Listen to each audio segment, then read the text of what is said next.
कल हमने डिस्कस किया था पोटेंशियल ग्रेडियंट के बारे में और इलेक्ट्रॉन वोल्ट के बारे में और इक्विपोटेंशियल जो सरफेसेस थे उनके बारे में हमने डिस्कस किया था कि इक्विपोटेंशियल सरफेस किसको कहा जाता है, या इलेक्ट्रॉन वोल्ट क्या होता है, या पोटेंशियल ग्रेडियंट क्या होता है। अब आगे इस चैप्टर का थर्ड पोर्शन है जिसके अंदर हम पढ़ेंगे कैपेसिटर या कैपेसिटेंस के बारे में। देखिए बेटा, पहली बात ये कि कैपेसिटर क्या होता है या कैपेसिटर किसको कहा जाता है। कैपेसिटर एक ऐसा डिवाइस होता है जो चार्ज और इलेक्ट्रिकल एनर्जी को स्टोर करने के लिए इस्तेमाल किया जाता है। तो कोई भी ऐसा डिवाइस जो चार्ज और इलेक्ट्रिकल एनर्जी को स्टोर करने के लिए इस्तेमाल किया जाए उसको कैपेसिटर कहा जाता है। तो पहले डेफिनेशन लिखते हैं कैपेसिटर की कि कैपेसिटर किसको कहा जाता है।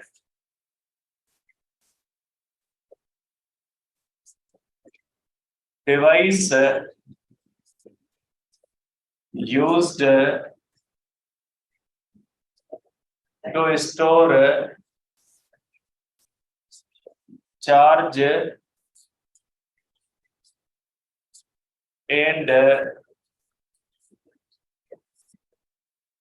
Electrical energy. बेटा, ऐसा डिवाइस जो चार्ज और इलेक्ट्रिकल एनर्जी को स्टोर करने के लिए इस्तेमाल किया जाए, ऐसे डिवाइस को हम कहते हैं capacitor.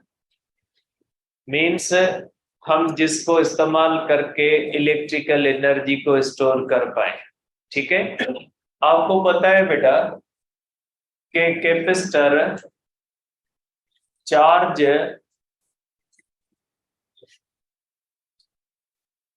Can be stored on conductor as well as on insulator। बेटा, चार्ज स्टोर कंडक्टर के ऊपर भी हो सकती है और चार्ज स्टोर इंसुलेटर के ऊपर भी हो सकती है। ऐसा नहीं कि आप कहोगे कंडक्टर चार्ज हो सकता है इंसुलेटर चार्ज नहीं हो सकता, ऐसा नहीं है। कंडक्टर भी चार्ज हो सकता है, इंसुलेटर भी चार्ज हो सकता है। दोनों में फर्क ये होता है कि जब आप कंडक्टर को चार्ज करते हो तो कंडक्टर के ऊपर चार्ज फ्लो भी कर सकती है, लेकिन इंसुलेटर के ऊपर चार्ज का फ्लो पॉसिबल नहीं होता। मीन्स इंसुलेटर के ऊपर चार्ज फ्लो नहीं कर सकती, कंडक्टर के ऊपर चार्ज फ्लो कर सकती है। तो आप इसके बारे में कहोगे बेटा कि conduct capacitor is always formed from conductor। बेटा, कैपेसिटर हमेशा किसका बनाया जाता है? कंडक्टर का। कैपेसिटर इंसुलेटर का नहीं बन सकता। चार्ज और एनर्जी स्टोर इंसुलेटर के ऊपर भी हो जाएगी, लेकिन जब हम बात कैपेसिटर की करते हैं तो कैपेसिटर सिर्फ चार्ज और एनर्जी स्टोर करने के लिए इस्तेमाल नहीं होता। कैपेसिटर चार्ज और एनर्जी स्टोर भी करता है और कैपेसिटर के ऊपर चार्जेस का फ्लो भी होता है। जो कैपेसिटर की प्लेट्स होती है उसमें चार्जेस का फ्लो भी पॉसिबल है। इसलिए कैपेसिटर जो बनाया जाता है वो हमेशा कंडक्टर का बनाया जाता है। कैपेसिटर कभी भी इंसुलेटर का नहीं बनेगा। ठीक है, तो कैपेसिटर का क्या मतलब हुआ बेटा? कैपेसिटर का मतलब हुआ कि ऐसा डिवाइस जो चार्ज को और इलेक्ट्रिकल एनर्जी को स्टोर करे। लेकिन चार्ज और इलेक्ट्रिकल एनर्जी स्टोर कंडक्टर के भी ऊपर हो सकती है और इंसुलेटर के ऊपर भी हो सकती है। लेकिन जो कैपेसिटर बनाया जाता है वो हमेशा कंडक्टर से बनाया जाता है। कैपेसिटर इंसुलेटर से नहीं बन सकता, क्योंकि कैपेसिटर के ऊपर चार्जेस का फ्लो भी होता है। चार्जेस के फ्लो के सिवा सिर्फ चार्ज स्टोर या एनर्जी स्टोर नहीं होती। अब इसके बाद जब किसी भी कैपेसिटर के ऊपर चार्ज या एनर्जी स्टोर होती है तो वो कहाँ पे होती है? बेटा, जो चार्ज स्टोर होती है वो हमेशा सरफेस के ऊपर होती है। और हम तो ये कह रहे हैं कि कैपेसिटर हमेशा कंडक्टर का होता है, और जब किसी कंडक्टर को चार्ज किया जाता है तो चार्ज उसके सरफेस पे ही रहती है। जैसे फॉर एग्जांपल, अगर ये स्फीयर है, इसके अगर सेंटर पे आपने पॉजिटिव चार्जेस छोड़ी है, तो ये बेटा अगर कंडक्टर का है तो चार्जेस एक दूसरे को रिपेल करेंगी और थोड़ी देर के बाद ये चार्जेस कहाँ पे आ जाएंगी? सरफेस पे आ जाएंगी, क्योंकि कंडक्टर के अंदर चार्जेस क्या होती हैं? चार्जेस का फ्लो होता है। इसलिए जब कैपेसिटर कंडक्टर का बनता है और आप उस कैपेसिटर को चार्ज करते हो, तो चार्ज आप उसको कहीं पे भी करो, लेकिन चार्ज उसके सरफेस पे ही रहनी है। आप चार्ज उसके किसी एक कोने को दो, चार्ज आप उसके अंदर कहीं पे डाल दो, लेकिन वो चार्ज हमेशा कहाँ पे आ जाएगी? सरफेस पे आ जाएगी, क्योंकि कंडक्टर के अंदर चार्जेस का फ्लो पॉसिबल है। अगर कंडक्टर के अंदर भी चार्ज रखोगे तो वो चार्जेस एक दूसरे को धकेल के कहाँ पे ले आएंगी? सरफेस पे आ जाएंगी। जैसे अगर पानी है, पानी के अंदर अगर ऑयल डालोगे तो वो ऑयल भी थोड़ी देर के बाद कहाँ जाएगा? सरफेस पे आ जाएगा। इसी तरह से ये कंडक्टर के अंदर होता है, इंसुलेटर के अंदर नहीं होता, क्योंकि इंसुलेटर के अंदर चार्जेस फ्लो नहीं करती। जहां पे आप चार्ज छोड़ोगे वहीं पे रुकी रहेंगी, क्योंकि इधर उधर जाने की इजाजत इंसुलेटर नहीं देता। इसलिए जब कोई भी कैपेसिटर होता है उसको जब हम चार्ज करते हैं तो चार्ज हमेशा उसके सरफेस पे रहती है। तो चार्ज हमेशा कैपेसिटर के सरफेस पे रहती है, जबकि एनर्जी कहाँ पे स्टोर होती है? एनर्जी आप दो जगहों पे कह सकते हैं स्टोर होती है। एक तो उन चार्जेस के पास, क्योंकि एनर्जी चार्जेस के अंदर होती है। आप ये कह सकते हैं कि एनर्जी भी उन चार्जेस के साथ सरफेस पे स्टोर होती है। या बेहतर ये है कि आप ये कहें कि ये इलेक्ट्रिक फील्ड की सूरत में सराउंडिंग में स्टोर होती है, क्योंकि आपको पता है कि दूसरी चार्ज के ऊपर जो फोर्स लगाती है वो इलेक्ट्रिक फील्ड लगाती है। तो आप ये कहेंगे कि चार्ज कहाँ पे स्टोर होती है? चार्ज स्टोर होती है सरफेस पे। और इलेक्ट्रिकल एनर्जी कहाँ पे स्टोर होती है? सरफेस पे या इलेक्ट्रिक फील्ड के अंदर। बेहतर ये है कि आप ये कहें कि चार्ज स्टोर होती है सरफेस पे और एनर्जी कहाँ पे स्टोर होती है? इलेक्ट्रिक फील्ड के अंदर। अब ये एनर्जी आती कहाँ से, इसको आगे डिस्कस करते हैं बेटा। ठीक है, तो आप कहोगे बेटा, आप इसको इस तरह से कहोगे बेटा कि charge is stored on surface of plates and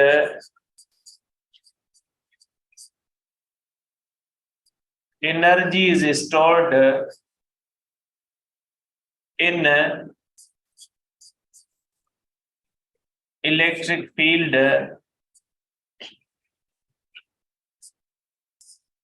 surrounding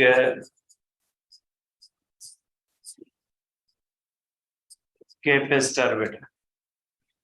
ठीक है, अब आ जाते हैं बेटा सिंगल प्लेट कैपेसिटर की बात करते हैं बेटा।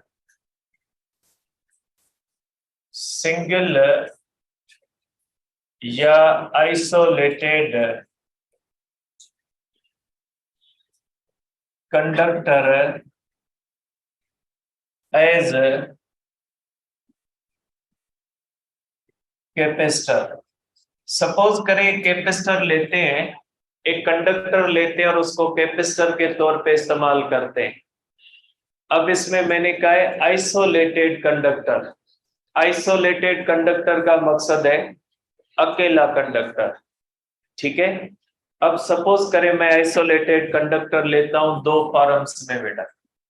एक मैंने ये लिया है कि आप ये कह लें कि ये मैंने एक प्लेट ली है बेटा। ये आप कह लें कि ये बेटा एक मैंने प्लेट ली है, ये भी आइसोलेटेड मीन्स अकेली प्लेट है। या ये बेटा मैंने एक स्फेयर लिया है और ये स्फेयर भी अकेला है, मीन्स आइसोलेटेड स्फेयर है। ये आइसोलेटेड प्लेट है और ये कौन सी है बेटा, आइसोलेटेड स्फेयर है। दोनों कंडक्टर के हैं, ये सिंगल जो है वो कंडक्टर कहलाता है। प्लेट भी सिंगल है, आइसोलेटेड, सराउंडिंग में कुछ भी नहीं है। और ये स्फेयर भी आइसोलेटेड है, सिंगल है, सराउंडिंग के अंदर कुछ भी नहीं है। अब अगर इसको हम चार्ज देना शुरू कर दे बेटा, सपोज करें हम इसको चार्ज करना शुरू कर देते हैं बेटा। बेटा जैसे जैसे हम इसको चार्ज करते जाएंगे इसके बाहर इलेक्ट्रिक फील्ड बनती जाएगी बेटा। इसके बाहर इलेक्ट्रिक फील्ड बनती जाएगी इस तरह से। आप इसको चार्ज करते जाओगे बेटा, इसके सराउंडिंग में क्या बनती जाएगी, इलेक्ट्रिक फील्ड बनती जाएगी। आप इसको चार्ज करते जाओ बेटा, जैसे जैसे इसको आप चार्ज देते जाओगे इसके ऊपर चार्ज बढ़ती जाएगी तो इसकी इलेक्ट्रिक फील्ड बनती जाएगी इस तरह से। तो चार्ज कहां पे आप दे रहे हो, सरफेस पे, और नतीजे में इलेक्ट्रिक फील्ड कहां पे बन रही है, सराउंडिंग में। मीन्स आप इसको चार्ज दे रहे हो, ये इलेक्ट्रिक फील्ड बन रही है। और आपको पता है कि आप इन प्लेट के ऊपर या इस ज्यादा चार्ज देते जाओगे इसके सराउंडिंग में उतनी इलेक्ट्रिक फील्ड स्ट्रांग बनती जाएगी। और इलेक्ट्रिक फील्ड के अंदर होती है पोटेंशियल एनर्जी या पोटेंशियल। इसका मतलब ये हुआ कि जब आप किसी भी प्लेट को या स्फीयर को एज अ कैपेसिटर इस्तेमाल करोगे तो उसके ऊपर जितनी ज्यादा चार्ज स्टोर करते जाओगे उसके नतीजे में उस कैपेसिटर के बाहर सराउंडिंग में इलेक्ट्रिक फील्ड स्ट्रांग होती जाएगी। मीन्स चार्ज जितनी बढ़ती जाएगी कैपेसिटर के सराउंडिंग में पोटेंशियल या पोटेंशियल एनर्जी ज्यादा स्टोर होती जाएगी। अगर आपने किसी भी कैपेसिटर को थोड़ी चार्ज दी है, जैसे ये अगर मैं प्लेट्स को इस तरह लूं, सपोज करें आपके पास ये प्लेट है बेटा, आपने इसको 1 कूलम चार्ज दी और इसके अंदर 1 वोल्ट स्टोर हुई बेटा। ठीक है, सपोज करें आपने इसको इस तरह चार्ज किया। अब अगर आप इसके ऊपर चार्ज बढ़ा दोगे बेटा, अगर आप इसके ऊपर 2 कूलम करोगे तो इलेक्ट्रिक फील्ड क्या होगी बेटा, पहले से स्ट्रांग हो जाएगी। तो इसके अंदर क्या हो जाएगा बेटा, पोटेंशियल क्या हो जाएगा, बढ़ जाएगा बेटा। इसका मकसद है आप जितनी ज्यादा चार्ज देते जाओगे उसकी इलेक्ट्रिक फील्ड उतनी स्ट्रांग बनती जाएगी। और जितनी इलेक्ट्रिक फील्ड स्ट्रांग बनती जाएगी आप कहोगे उस इलेक्ट्रिक फील्ड के अंदर उतना ज्यादा पोटेंशियल स्टोर होता जाएगा। इसमें भी ऐसे ही होगा बेटा। ठीक है, इसमें भी ऐसे होगा। तो बेटा हम कहते हैं कि जब आप किसी भी कैपेसिटर को चार्ज देते हो बेटा तो Q is directly proportional to V बेटा। ये आती है इसकी बुनियादी इक्वेशन कि जितनी आप ज्यादा चार्ज देते जाओगे उसके अंदर उतना ज्यादा पोटेंशियल स्टोर होता जाएगा। ठीक है, अगर आप कम चार्ज दोगे तो कम पोटेंशियल स्टोर होगा, अगर आप ज्यादा चार्ज दोगे तो ज्यादा पोटेंशियल स्टोर होगा।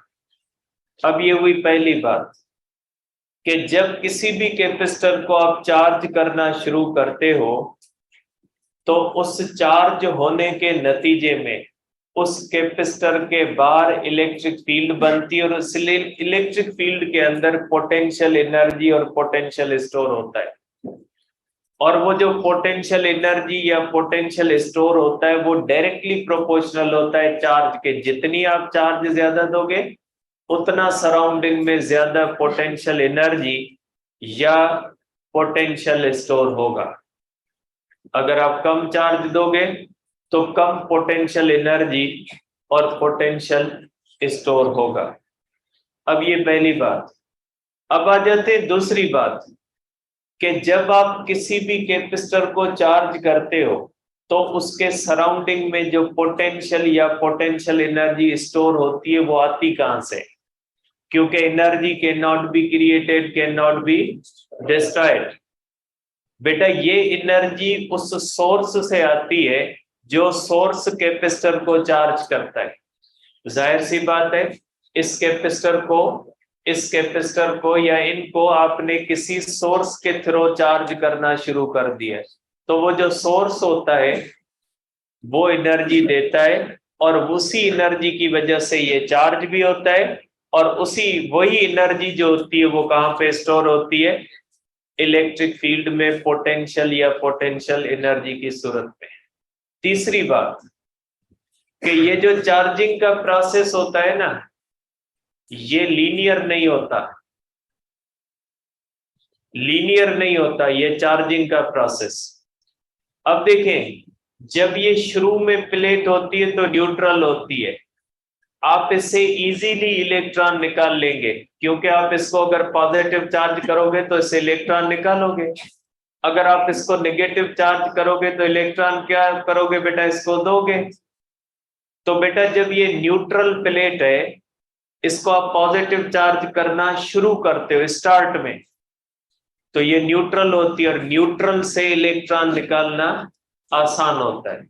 आपने इससे इलेक्ट्रॉन निकाले, ये पॉजिटिव चार्ज हुई। अब आप दूसरे इलेक्ट्रॉन निकालोगे तो पहले आप न्यूट्रल प्लेट से इलेक्ट्रॉन निकाल रहे थे, अब किस में से निकाल रहे हो? अब पॉजिटिव चार्ज वाली प्लेट से इलेक्ट्रॉन निकालते हो।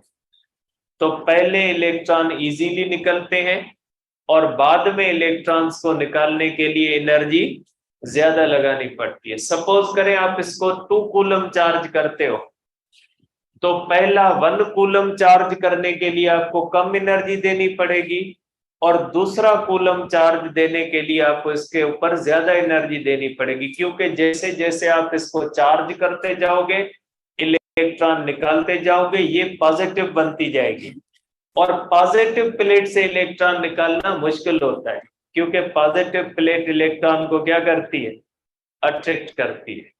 तो याद रखिएगा कि कैपेसिटर को जब हम चार्ज करना शुरू करते हैं तो शुरू वाले इलेक्ट्रॉन्स निकालने के लिए हमें कम एनर्जी देनी पड़ती है। जैसे जैसे इलेक्ट्रॉन निकलते जाते हैं तो हमें बाकी पीछे वाले इलेक्ट्रॉन्स को निकालने के लिए एनर्जी ज्यादा देनी पड़ती है।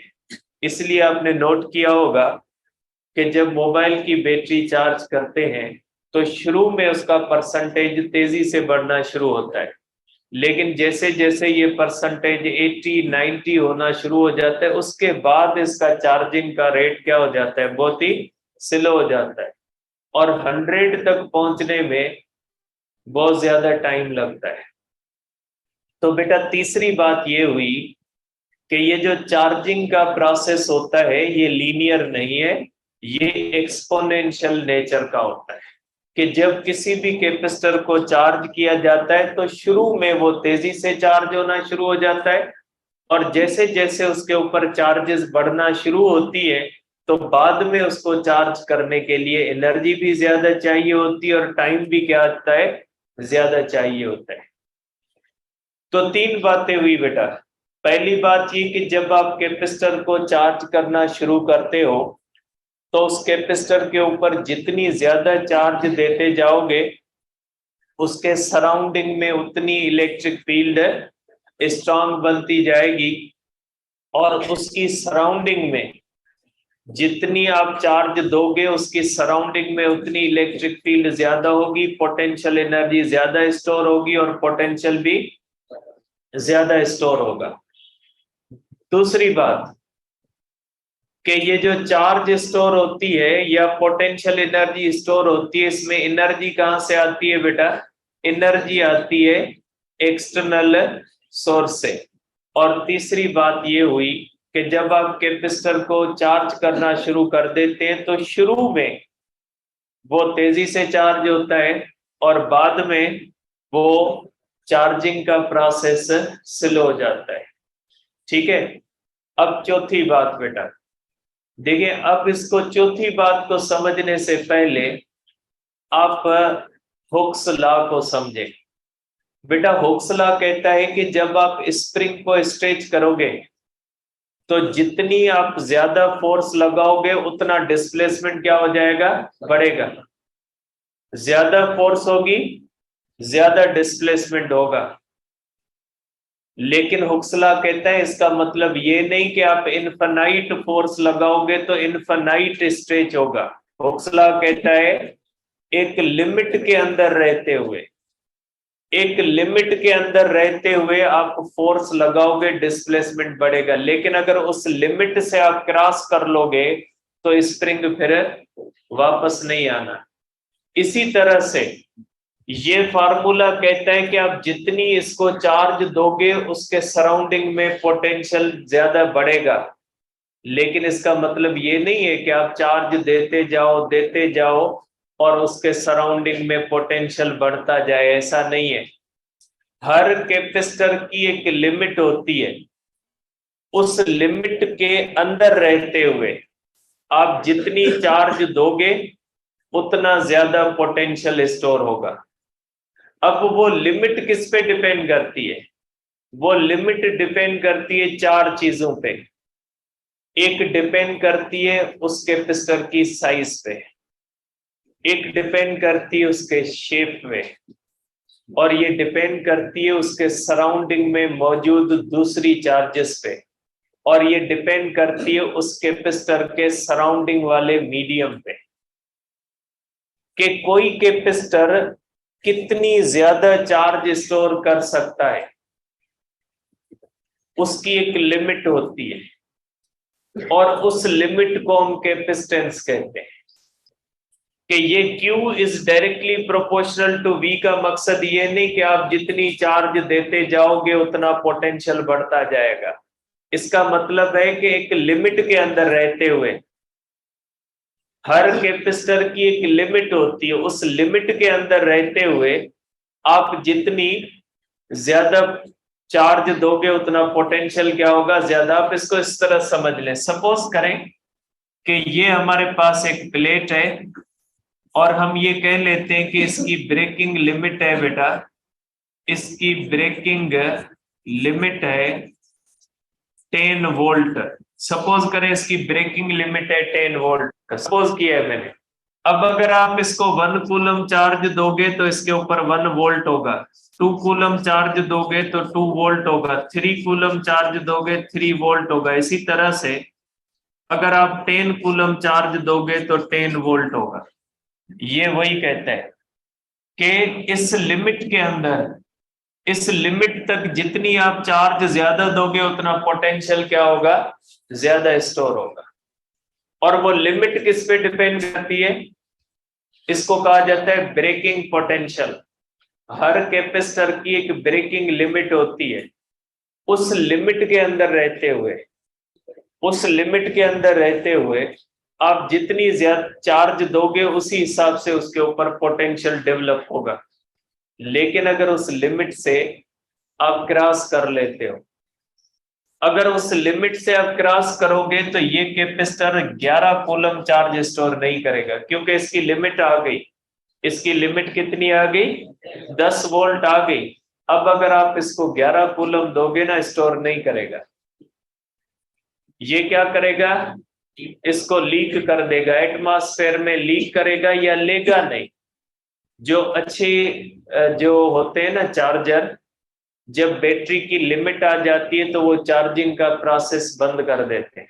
उनमें ये सिस्टम लगा होता है कि जब उनकी लिमिट आ जाती है तो वो क्या कर देते हैं? उसको बंद कर देते हैं। तो बेटा, इस फार्मूले का मकसद ये कतई नहीं है कि आप ये समझो कि इसको जितनी चार्ज देते जाओगे वो स्टोर करता जाएगा, पोटेंशियल बढ़ता जाएगा। नहीं, इसका मतलब है कि आप इसको चार्ज देते जाओगे, ये पोटेंशियल बढ़ता रहेगा, but up to certain limit. उस सर्टेन लिमिट को क्या कहा जाता है? कैपेसिटेंस। और वो किस पे डिपेंड करती है? साइज पे, शेप पे, सराउंडिंग वाली चार्ज पे और सराउंडिंग वाले मीडियम पे। बड़ा कैपेसिटर है उसकी लिमिट ज्यादा होगी, छोटा कैपेसिटर है उसकी ये लिमिट क्या होगी? कम। और उस लिमिट को हम क्या कहते हैं? उस लिमिट को हम कहते हैं कैपेसिटेंस। तो ये फार्मूला किस तरह बनेगा कि Q is directly proportional to V but up to certain limit C। C को हम क्या कहते हैं? कैपेसिटेंस कहते हैं। और ये कैपेसिटेंस एक लिमिट तय करती है। किसकी लिमिट तय करती है? Q is directly proportional to V की लिमिट तय करती है कि आप इसको कितना चार्ज कर सकते हैं। आप उस लिमिट से ज्यादा भले चार्ज देते जाएंगे, पोटेंशियल नहीं बढ़ेगा। वो चार्ज क्या होती जाएगी? एटमॉस्फेयर में लीक होती जाएगी। ठीक है, तो ये इसका तरीका होता है। इस फार्मूले का मकसद ये होता है कि हर कैपेसिटर की एक लिमिट होती है। उस लिमिट के अंदर रहते हुए आप जितना भी क्यू देते जाओगे, बढ़ाते, जैसे फ्रिक्शन होती है, आपने स्टैटिक फ्रिक्शन पढ़ी, लिमिटिंग फ्रिक्शन पढ़ी और कैनेटिक फ्रिक्शन पढ़ी। आपको पता है स्टैटिक फ्रिक्शन की जो आखिरी लिमिट होती है, जिसको लिमिटिंग फ्रिक्शन कहा जाता है, उस लिमिट के अंदर रहते हुए स्टैटिक फ्रिक्शन होती है सेल्फ एडजस्टिंग फोर्स। अगर किसी बॉडी की लिमिटिंग फ्रिक्शन है 10 न्यूटन, अगर उस बॉडी पे आप 1 न्यूटन फोर्स लगाओगे, फ्रिक्शन 1 न्यूटन होगी। 2 न्यूटन फोर्स लगाओगे, फ्रिक्शन 2 न्यूटन होती है। आप 10 न्यूटन फोर्स लगाओगे, फ्रिक्शन 10 न्यूटन। मींस उस लिमिट तक आपकी जितनी अप्लाइड फोर्स होगी, सामने फ्रिक्शन क्या होगी? उतनी होगी। उसी को कहा जाता है कि फ्रिक्शन क्या है? सेल्फ एडजस्टिंग फोर्स है। कि एक लिमिट के अंदर रहते हुए आप जितनी भी फोर्स अप्लाई करोगे उतनी ही फ्रिक्शन पैदा होगी। हुक्सला भी यही कहता है। हुक्सला कहते हैं कि लिमिट के अंदर रहते हुए आप जितनी भी स्प्रिंग के ऊपर फोर्स लगाओगे उतना स्प्रिंग स्ट्रेच होगा। उस लिमिट से आप आगे चले गए, स्प्रिंग वापस नहीं आएगा। इसी तरह से इसमें भी लिमिट है। ये कहते हैं हर कैपेसिटर की एक लिमिट होती है। उस लिमिट के अंदर रहते हुए आप जितनी चार्ज ज्यादा दोगे उसके अंदर पोटेंशियल उतना ज्यादा स्टोर। लेकिन अगर वो कैपेसिटर चार्ज स्टोर करते करते अपनी लिमिट पे पहुंच गया, उसके बाद अगर आप चार्ज दोगे, वो फिर Q is not directly proportional to V, फिर वो चार्ज स्टोर ही नहीं करेगा। उस चार्ज को क्या करेगा? वो एटमॉस्फेयर में लीक कर देगा। आप चार्ज देते जाओगे, चार्ज लीक होती जाएगी, उसका पोटेंशियल आखिरी हद तक आने के बाद नहीं बढ़ेगा आगे। और वो हद क्या कहलाती है? उसको हम कहते हैं कैपेसिटेंस। और वो किस पे डिपेंड करती है? वो डिपेंड करती है साइज पे, शेप पे। ठीक है, और area means size, area means size, size पे, शेप पे, उसके सराउंडिंग में मौजूद दूसरी चार्जेस पे और उसके सराउंडिंग में मौजूद मीडियम पे। ठीक है, तो अब कैपेसिटेंस क्या बनी बेटा? आप कहोगे बेटा अब आप कैपेसिटेंस को किस तरह से डिफाइन करोगे बेटा? कैपेसिटेंस बेटा सी है एबिलिटी टू स्टोर चार्जेस बेटा।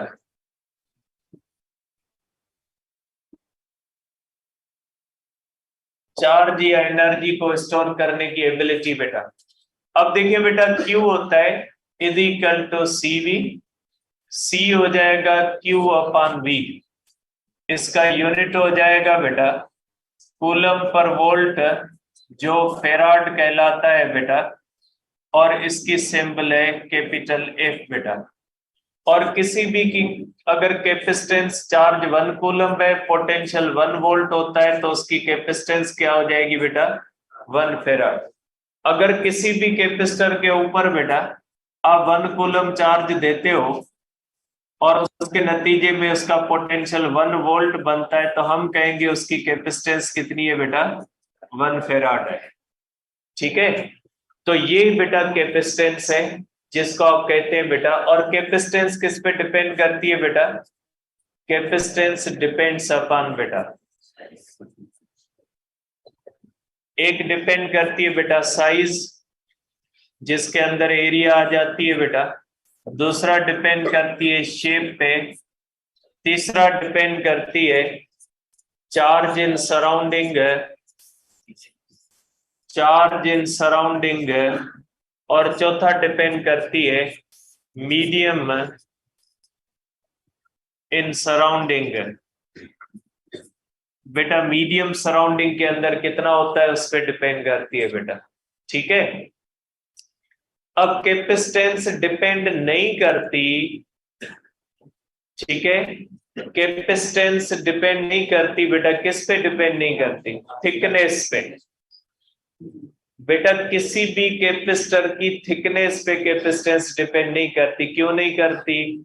इसलिए कि कैपेसिटर हमेशा बनता है कंडक्टर का, और कंडक्टर की जो चार्ज होती है वो हमेशा सरफेस पे रहती है। जब चार्ज ने सरफेस पे रहना है तो थिकनेस से क्या ताल्लुक उसका? ठीक है, तो इसलिए क्योंकि ये कंडक्टर का बनता है, अगर ये इंसुलेटर का बनता ना तो थिकनेस पे डिपेंड कर जानी थी। लेकिन जब आप किसी भी थिक को या थिन को, जैसे एक बुक है या बुक का एक पेज है, दोनों की एरिया सेम होती है, सिर्फ थिकनेस का फर्क होता है। अगर आप बुक के अंदर भी चार्ज डालोगे तो वो कहां पे आ जाएगी? सरफेस पे। अब बुक को मैं कंडक्टर कंसीडर कर रहा हूं, ऐसा नहीं कि आप कहोगे सर बुक तो इंसुलेटर है। मैं मिसाल दे रहा हूं, मैं एग्जांपल दे रहा हूं। ठीक है, तो एग्जांपल में आप समझे बुक कंडक्टर का है। अगर बुक कंडक्टर का है तो जितनी एरिया बुक की है उतनी उसके पेज की है, तो आप दोनों की कैपेसिटेंस क्या हो जाएगी? सेम हो जाएगी। Capacitance does not depends upon thickness of conductor. ठीक है, आप कहोगे कि capacitance does not depend upon thickness. अब स्टूडेंट कहते हैं सर आप एक तो रूड बहुत हैं और दूसरा ये कि हम इतने डल भी नहीं है। चले भाई, मैं अपनी बातों से माजरत करता हूँ। Upon thickness of conductor. आप माशाल्लाह बहुत इंटेलिजेंट हैं, लेकिन मैं ऐसा ही हूँ। ठीक है, तो ये हो जाता है। ठीक है, मैं ऐसा ही हूँ, मुझे सर्टिफिकेट नहीं लेना आपसे। तो देखिए बाकी आप माशाल्लाह इंटेलिजेंट हो, इसमें कोई शक नहीं। मैं ऐसे ही बोल देता हूँ, उसका मतलब ये नहीं कि आप ऐसे हो। ठीक है, आप नहीं समझिएगा कि आप ऐसे हो। ठीक है, मेरे बोलने से कुछ नहीं होता, रिजल्ट तो सब कुछ बता देती है। इसलिए मैं कभी कभी ऐसे बोल देता हूँ, माइंड नहीं किया करें। बाकी मैं जैसा हूँ वैसे ही रहूंगा। ठीक है, मैं बदलने वाला नहीं। तो आप कह सकते हैं, आप कह सकते हैं कि बेटा ये डिपेंड नहीं करती थिकनेस पे। तो थिकनेस क्योंकि ये रहती सरफेस पे बेटा। ठीक है, अब आखिरी एक जो है वो फार्मूला इसका है, उसको डिस्कस करते हैं बेटा, के कैपेसिटेंस ऑफ स्फेरिकल कैपेसिटर बेटा। कैपेसिटेंस ऑफ स्फेरिकल कैपेसिटर बेटा। बातें नहीं करे बेटा। अब देखिए बेटा, अगर कोई स्फेयर है, जैसे मैंने आपको बनाया भी इस तरह से बेटा, कि अगर ये कैपेसिटर है बेटा स्फेयर की सूरत में, बेटा बातें नहीं करें, देखिए अगर ये कैपेसिटर है बेटा, स्पेयर है, और इसको अगर आपने चार्ज दिए बेटा, देखिए बेटा यहाँ पे एक पॉइंट रह गई है बेटा, यहाँ पे एक ये पॉइंट रह गई है बेटा, यहाँ पे बेटा इस तरह से कि C is equal to Q upon V. आप कहोगे बेटा कि capacitance does not depend,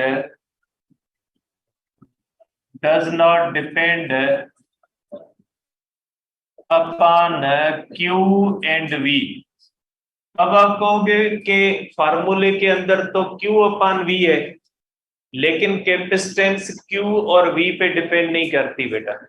capacitance किस पे डिपेंड करती, ये मैंने लिख दी है बेटा। कैपेसिटेंस क्यू और वी पे डिपेंड नहीं करती। सपोज करें बेटा आपके पास कैपेसिटर है, आप इसको जितनी चार्ज देते जाओगे इसका पोटेंशियल क्या होता जाएगा, बढ़ता जाएगा ना। Q1 कूलम करोगे, सपोज करें पोटेंशियल 1 वोल्ट हुआ। Q2 कूलम करोगे, पोटेंशियल बढ़ के 2 वोल्ट होगा।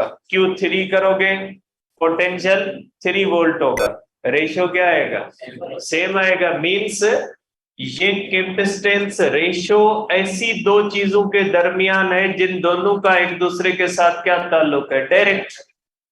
तो क्यू बढ़ती जाएगी, वी भी क्या होता जाएगा, बढ़ता। रेशियो क्या आएगा, सेम। वैसे भी अगर एक सिलेंडर है, गैस का सिलेंडर, उसकी कैपेसिटी 10 किलोग्राम गैस की है, आप उसके अंदर 1 किलोग्राम डालो, उसके अंदर 2 किलोग्राम, 3 किलोग्राम, 4, उसकी कैपेसिटेंस पे क्या फर्क पड़ेगा, नहीं पड़ेगा ना। अगर एक कैपेसिटर है, उसकी कैपेसिटेंस है 10 कूलम चार्ज स्टोर करने की, आप उसके अंदर 1 कूलम करो स्टोर, 2 कूलम स्टोर करो, 3 कूलम करो, कैपेसिटेंस तो वही होनी है ना। कैपेसिटेंस पर तो इस बात से फर्क नहीं पड़ना कि आपने चार्ज कितनी स्टोर की है।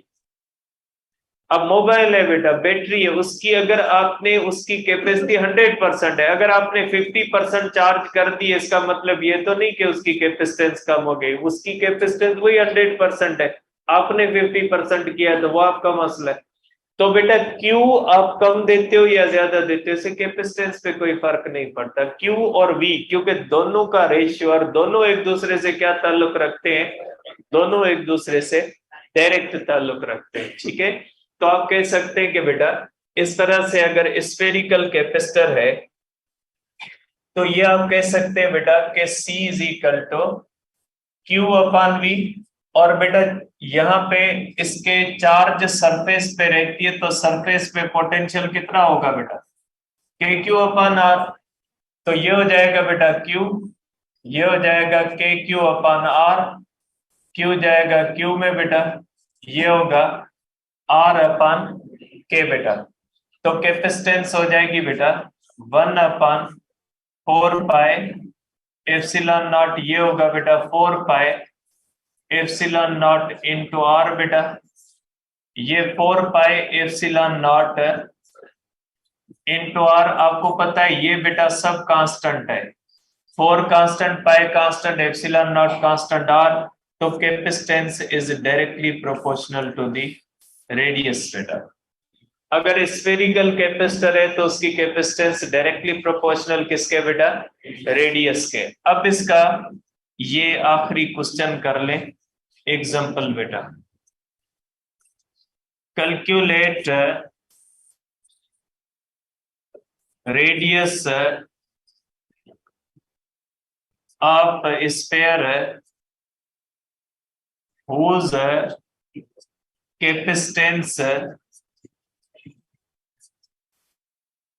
capacitance is 1 farad बेटा। अब उस रेडियस का, उस स्फीयर का रेडियस मालूम करें जिसकी कैपेसिटेंस कितनी है, 1 फेराड है बेटा। आपको पता है बेटा कि इसकी कैपेसिटेंस का फार्मूला कौन सा है बेटा, इज इक्वल टू है बेटा, अगर आप करते हैं बेटा कैपेसिटेंस आर अपॉन के, आर इज इक्वल टू के इंटू सी बेटा। और के की वैल्यू कौन सी है बेटा, 9 इंटू 10⁻9, और सी की वैल्यू है बेटा 1 is equal to 9 into 10⁻9 metre बेटा। मीन्स रेडियस कितना होना चाहिए बेटा, 9 इंटू 10⁻9 जो इक्वल है 9 इंटू 10⁻6 किलोमीटर बेटा। रेडियस ऑफ अर्थ कितना होता है बेटा? रेडियस ऑफ अर्थ होता है 6.4 10⁻6 मीटर। जबकि हमें जो स्फीयर चाहिए जिसके ऊपर 1 फेराड चार्ज स्टोर हो सके वो कितना है? वो है 9 इंटू 10⁻9 मीटर। मीन्स जमीन के रेडियस से भी 10⁻3 टाइम्स बढ़ाओ, 1000 गुना बढ़ाओ। मीन्स ऐसा स्फीयर हो जिसका रेडियस जमीन के रेडियस से 1000 गुना बढ़ाओ, तो ऐसे स्फीयर के ऊपर आप कितनी चार्ज स्टोर कर सकते हैं? 1 फेराड कर सकते हैं। ठीक है, तो इस टॉपिक का पहला हिस्सा हमने किया है, दूसरा हिस्सा कल करेंगे कि कैपेसिटेंस को बढ़ाया कैसे जाता है। ठीक है।